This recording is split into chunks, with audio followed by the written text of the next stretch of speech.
بسم اللہ الرحمن الرحیم نحمدہ ونصلی علی رسولہ الکریم اما بعد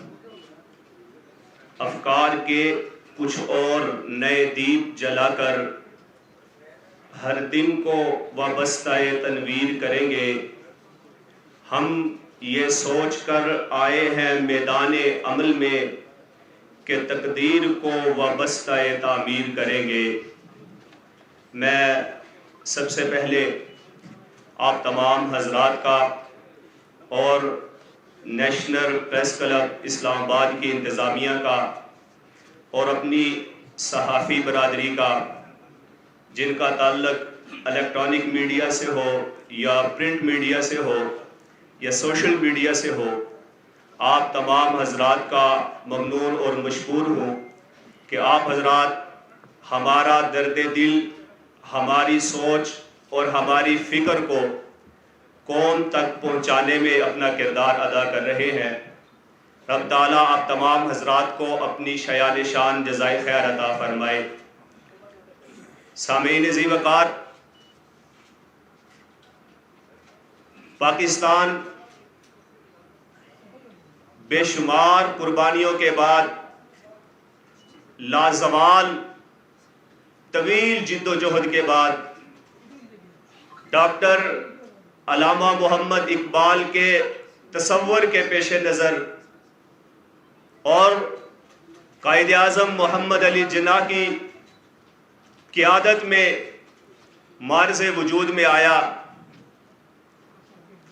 لیکن المیہ یہ رہا کہ روز اول سے ہمیں جن مسائل کا سامنا تھا، جن پریشانیوں کا سامنا تھا، آج 75-76 سال کے بعد بھی نہ صرف یہ کہ ہمارے سامنے وہی مسائل ہیں، ہمارے سامنے وہی پریشانیاں ہیں، بلکہ ان مسائل میں، ان پریشانیوں میں اضافہ ہوتا چلا گیا۔ مختلف لوگ مختلف انداز سے سرمایہ دارانہ نظام کے تحت ہمارے اس ملک کے اوپر برسر اقتدار رہے، جنہوں نے ہمیشہ غریب عوام کا استحصال کیا، جنہوں نے ہمیشہ پاکستان کی ینگ جنریشن، نوجوان نسل جو اس کا مستقبل ہے، قوم کا مستقبل ہے، ان کے ساتھ مذاق کیا، ان کو استعمال کیا، مختلف قسم کے نعروں کے ذریعے، مختلف قسم کے نوجوانوں کے دلوں میں شکوک و شبہات پیدا کر کے انہوں نے وطن عزیز پاکستان کی کریم قوم کا مستقبل، اس کا نہ صرف یہ کہ استحصال کیا، بلکہ ہر جگہ پر ان کو استعمال کر کے چھوڑ دیا۔ آپ کے علم میں ہے، جب بھی ایسی کوئی صورتحال بنتی ہے، الیکشن کی صورتحال بنتی ہے، ایک بہت بڑی منصوبہ بندی کے تحت، پلاننگ کے تحت ہمیں قومیت کی بنا پر، لسانیت کی بنا پر، علاقائیت کی بنا پر، فرقہ واریت کی بنا پر ہمیں آپس میں دست و گریباں کر دیا جاتا ہے، اور ایک مخصوص طبقہ، مخصوص لوگ ہمیں آپس میں لڑا کر، غریب طبقہ کو آپس میں لڑا کر پھر برسر اقتدار آتے ہیں۔ اور آج جو ملک کی موجودہ صورتحال ہے وہ آپ تمام حضرات کے سامنے ہے، نہ گفتہ بہ صورتحال ہے، اس میں انہی لوگوں کا کردار ہے جنہوں نے 75 سال سے ملک کو یرغمال بنایا ہوا ہے، ملک کے اوپر اقتدار سنبھالے ہوئے ہیں،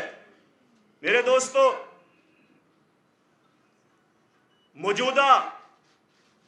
سیاسی عدم استحکام، معاشی بحران، آئین و قانون کی پامالی، یہ جتنے مسائل ہیں یہ سب کے سب انہی لوگوں کے پیدا کیے ہوئے ہیں۔ ان تمام صورتحال کو مد نظر رکھتے ہوئے، ساری صورتحال کو سامنے رکھ کر، چند محب وطن، تعلیم یافتہ، ملک اور قوم سے محبت کرنے والے نوجوانوں نے یہ تہیہ کیا ہے کہ انشاءاللہ العزیز ہم اقبال کے شاہین بن کر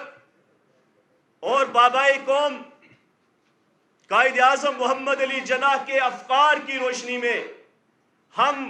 اپنے ملک کی تعمیر و ترقی میں خود بڑھ کر کردار ادا کریں گے۔ اسی کے پیش نظر آج ہم نے پاکستان مسلم پارٹی کا باضابطہ اعلان کیا، انشاءاللہ العزیز ہم تمام تر تفریقات کا خاتمہ کر کے قومیت، علاقائیت، لسانیت، فرقہ واریت ایک لڑی میں پنجابی، سندھی، بلوچی، پٹھان، کشمیری اور گلگیتی کو لے کر پیار اور محبت کے ساتھ، اخوت اور ہمدردی کے ساتھ، ایثار اور قربانی کا جذبہ لے کر